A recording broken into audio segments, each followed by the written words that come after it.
Egg curry ఎప్పుడైనా ఈ విధంగా ట్రై చేశారా? చేయకపోతే తప్పకుండా ట్రై చేసి చూడండి. తిన్నాక సూపర్ అంటారు మీరే.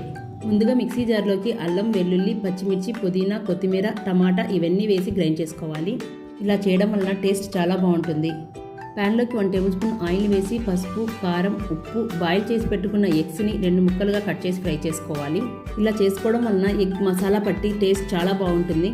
అదే ప్యాన్లోకి మరో 1 టేబుల్ స్పూన్ ఆయిల్ వేసి షాజీరా, ఉల్లిపాయ ముక్కలు వేసి లైట్గా వేగిన తర్వాత గ్రైండ్ చేసి పెట్టుకున్న టమాటా పేస్ట్ని వేసి పసుపు, కారం, రుచికి సరిపడా ఉప్పు, గరం మసాలా, ధనియాల పొడి ఇవన్నీ వేసి బాగా మిక్స్ చేసుకున్నాక వాటర్ని పోసి 2 రెమ్మల కరివేపాకు, మసాలా మొత్తం పచ్చివాసన పోయి ఆయిల్ పైకి తెలుతున్నప్పుడు వేయించి పెట్టుకున్న ఎగ్స్ని వేసి 5 నుంచి 7 నిమిషాలు మగ్గించి కొత్తిమీరను వేసుకొని దించేసుకోవడమే. అంతే, ఎంతో టేస్టీగా ఉండే ఎగ్ మసాలా కర్రీ రెడీ. ఇలా మీరు ఎప్పుడైనా ట్రై చేశారా? చేసింటే తప్పకుండా నాతో కామెంట్లో షేర్ చేసుకోండి. So friends, simple and tasty recipes కోసం సోను జూసీస్ కిచెన్ సబ్స్క్రైబ్ చేసుకోండి. Thank you for watching.